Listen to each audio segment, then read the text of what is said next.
Please subscribe my YouTube channel and press bell icon.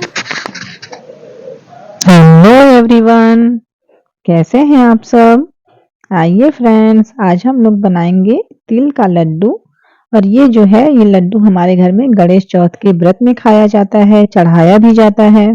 तो ये हमारे घर का चौथ स्पेशल लड्डू है जिसे हम लोग गणेश चौथ में खाते हैं और चढ़ाते हैं। तो फ्रेंड्स बहुत ही टेस्टी होता है ये, वीडियो स्किप मत करिएगा, एंड तक बने रहिएगा। तो आप लोगों को दिखाते हैं आगे क्या करना है। ये देखिए, आपको कहीं से भी तिल ले लेना है। हमने 500 ग्राम लिया है। आप अपने हिसाब से आपको जितना भी बनाना हो उतना ले सकते हैं। तो हमने 500 ग्राम का पैकेट लिया है सफेद तिल का। बस इसको हमने सबसे पहले एक बर्तन में ले लिया है क्योंकि इसको धोना पड़ेगा। बिना धोए पता नहीं चलता है कि इसमें कुछ कंकड़ पत्थर ना हो। और वैसे भी व्रत में पूजा में यूज करना है तो साफ सुथरा होना बहुत जरूरी है। तो सबसे पहले हमने एक बर्तन में लेके इसमें पानी भर दिया है। अब हम इसको अच्छी तरह से हाथों से ऐसे मैश करके धो लेंगे। ऐसा नहीं है कि इसमें कोई बहुत गंदगी है या आपको बहुत मेहनत करना है, पर हम लोग एक बार धो लेते हैं ना तो थोड़ा श्योर हो जाता है कि हाँ अब इसमें कुछ भी गंदा नहीं होगा। और धोने के बाद हमें क्या करना है, एक छन्नी लेनी है, कोई भी पतली छन्नी, याद रहे क्योंकि तिल इतना छोटा होता है। तो छन्नी आपकी ऐसी होनी चाहिए जिसमें आपका तिल रुक जाए, नीचे ना गिरे। तो मेरे पास ऐसी छन्नी है। हम लोग को क्योंकि हमारे घर में हर साल बनता है, हर साल यूज होता है, तो हमारे पास इस तरह की हर चीजें हैं। आप अपने हिसाब से देख कर लें। आटा की जो छन्नी होती है ना वो भी आप ले लेंगे तो चलेगा।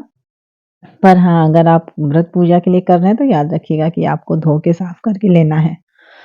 तो ऐसे किसी भी छन्नी में आपको धोते हुए गिरा लेना है। इसमें हम लोगों को ध्यान देना है ना, पानी डाल डाल के ऊपर से गिराते जाना है और ध्यान रखना है कि नीचे की तरफ कुछ है तो नहीं। आपको देख लेना होगा कि गंदा साफ जो भी हो, कंकड़ वगैरह हो तो। पर हमारा बिल्कुल साफ है, इसमें कुछ भी नहीं है। तो ये हमारी तिली धुल गई है। अब हमें इसे सुखाने की जरूरत है। तो आइए हम आपको दिखा रहे हैं। ये हमारे घर की बालकनी है, यहाँ पर धूप अच्छी आती है तो इसलिए हमने यहाँ पर एक चादर बिछा दिया है। ये हमारा ऐसा ही चादर है जिसपे हम लोग कुछ भी सुखाने के लिए यूज करते हैं। तो आप कोई भी साफ सुथरा कपड़ा ध्यान से रखिएगा, कोई भी सूती जैसा हो या कोई भी हो, सूखने के लिए तो कुछ भी काम चलेगा, जैसा भी हो। किसी भी एक कपड़े पर इसको डालकर इस तरह से हमने फैला दिया है। अभी वैसे भी धूप है तो ये बहुत आसानी से 2-4 घंटे में भी सूख जाता है। मैंने सुबह के टाइम डाल दिया है तो ये दोपहर तक अच्छी तरह से सूख जाएगा। तो आपको ये ध्यान रखना है कि जब भी आप इसको डालें तो आप अच्छी तरह से फैला दें पूरा, कि पतला उसका परत जो है पतला सा होगा तो अच्छी तरह से सूख जाएगा आसानी से। देखिए ये हमने इस तरह से सुखा दिया है धूप में। तो आपको दिख रहा है ये पूरा धूप आ रहा है इस पे। तो ध्यान रखिएगा, अगर धूप नहीं भी आ रहा है तो आप कहीं और ठंडे में भी सुखा लें, अगर हवा में, पंखे में, तो कोई टेंशन की बात नहीं है क्योंकि बाद में हमें इसको सेकना ही है। तो ये देखिए हमारा सूख गया है। मैंने इस डिब्बे में आपको अभी सूखा हुआ दिखाया है। तो ये सूख गया है। अब हम इसको ले आए हैं और हमने इसको डाल दी है कढ़ाई में। कढ़ाई आप कोई भी ले सकते हैं, जैसी भी कढ़ाई आप यूज करते हैं। ऐसा भी नहीं कि इसमें बहुत मोटी चाहिए। हाँ, मेरी कढ़ाई थोड़ी मोटी वाली ही है क्योंकि मैं बहुत पतली वाली कढ़ाई ज्यादा यूज ही नहीं करती हूँ। तो बस अब हमें इसको सेकना है। आपको इसे थोड़ी देर तक सेकना पड़ेगा। ऐसा नहीं है कि बहुत लाल करना है कुछ, हम अभी आपको बताएंगे।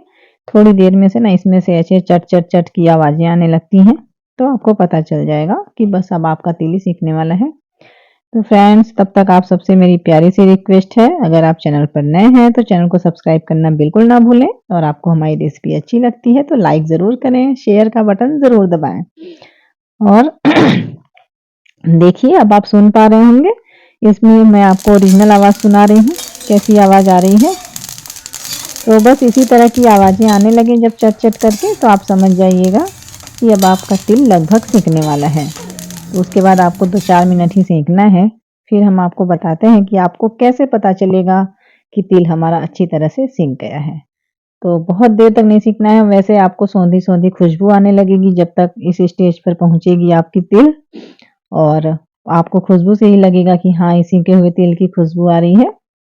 और हम लोग उसको हाथ से भी करके देखते हैं। तो अभी हम आपको बता रहे हैं कि कैसे देखते हैं।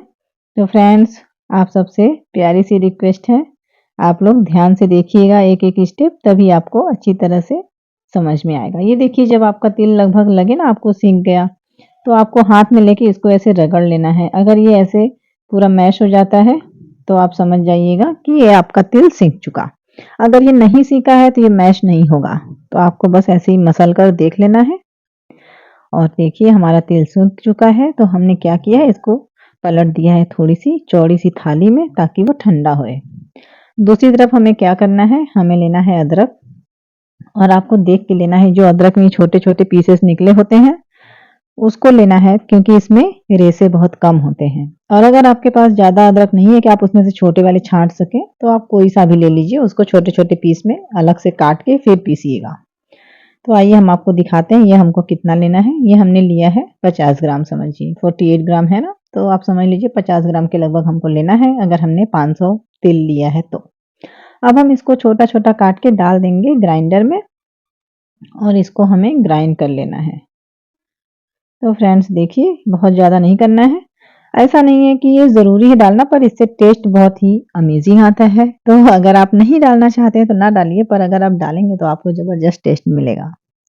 आइए फ्रेंड्स देखते हैं, तब तक हमारी तिली ये जो है ठंडी हो गई है। तो अब हम इसको डाल दे रहे हैं ग्राइंडर में।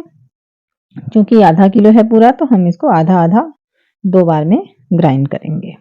ये देखिए, और आपको इसको किस तरह से ग्राइंड करना है, आपको पल्स मोड पर ही करना है, ज़रा-ज़रा सा रुक के, और ये बिल्कुल पाउडर आपको नहीं करना है, नहीं तो इसमें से तेल निकल आएगा और उसका फ्लेवर भी नहीं अच्छा आता, खाने में भी नहीं मज़ा आती है। तो ये थोड़ा-थोड़ा आप देखिएगा कि थोड़ा-सा दरदरा ही हो, और बहुत ही जल्दी से पीस जाता है, तो आपको ये देखना पड़ेगा। 1-2 बार चलाकर ही आपको खोलकर देख लेना है कि ये बिल्कुल पाउडर ना होने पाए।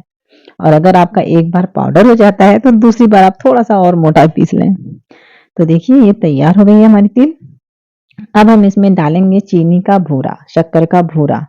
भूरा आप लोग को अच्छी तरह से पता होगा, मार्केट में कहीं पे भी अवेलेबल होता है, सारी दुकानों पर आप कहीं से भी ले सकते हैं। तो भूरा जो है वो हमने इसमें डाला है 350 ग्राम। मैंने मेजरमेंट किया था पर शायद वीडियो नहीं शूट हो पाया। तो 500 में मैंने 350 ग्राम जितना शक्कर डाला है। ठीक है, अगर आपके पास भूरा नहीं अवेलेबल है तो आप शक्कर को पीस कर भी मिला सकते हैं। आप चाहें तो गुड़ भी मिला सकते हैं, पर इसका शक्कर के साथ एक अलग ही फ्लेवर आता है, तो इसलिए हम लोग भूरा के साथ ही बनाते हैं। और इसमें हमने डाल रखा है ये 250 ग्राम हमारा मावा है। और तो मावा का आपको ध्यान रखना है कि मावा बिल्कुल लाल करके एकदम सूखा जैसा मावा आपको नहीं करना है, थोड़ा सा व्हाइट जैसा गीला जैसा मावा रहना चाहिए।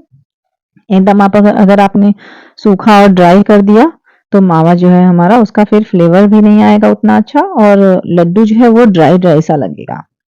इसी के साथ हमने ली है मलाई। ये मेरी आज के 1 दिन की दूध की मलाई है, तो आप अपने हिसाब से लीजिएगा, ये 2 चम्मच जितना है।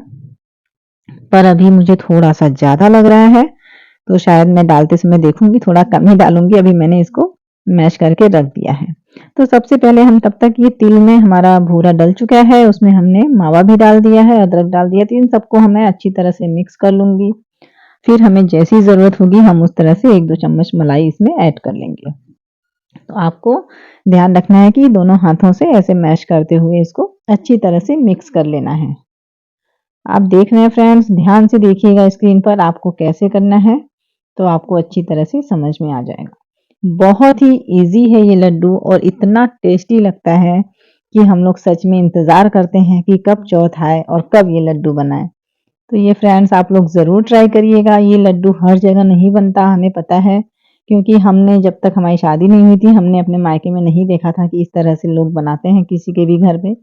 पर जब मैं ससुराल आई तो यहाँ पर हमारे घर में ही चौथ के व्रत में ऐसा ही लड्डू बनता है।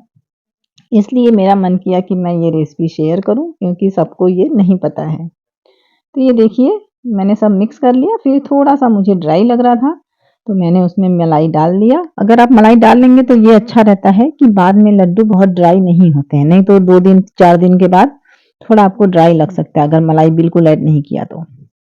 तो इसलिए मैंने थोड़ा-सा ऐड कर लिया है, ताकि हमारे लड्डू का फ्लेवर बचा रहे हम लोगों को थोड़े दिन खाने के लिए। और अगर आप चाहते हैं ना कि इसको स्टोर करके भी रखें, तो आप आराम से 15-20 दिन स्टोर करके रख सकते हैं, इसमें कोई खराबी नहीं आएगी। लेकिन फ्रेंड्स आप लोगों को सही-सही बताऊँ ना, तो ये लड्डू हम लोगों के घर में बचता ही नहीं है, और ये इतना टेस्टी होता है ना कि इसको खाकर कोई एक खा के रुकता ही नहीं है। तो देखिए ये तैयार हो गया है हमारा मिश्रण। अब हम इसको क्या करेंगे, बस ऐसे हमें छोटा-छोटा सा लड्डू बना लेना है। अब आपको किस साइज़ का बनाना है, किस साइज़ का खाना है वो बिल्कुल आपकी मर्ज़ी है। उसके लिए कोई बाउंडेशन नहीं है। पर हम लोग इसलिए छोटा-छोटा बनाते हैं कि लोगों को 1-2 में उनका पेट भर जाए थोड़ा। तो इसलिए मुझे यही साइज़ पसंद है, मैं ऐसे ही बनाती हूँ। तो देखिए फ्रेंड्स ये लड्डू तैयार हो गया है।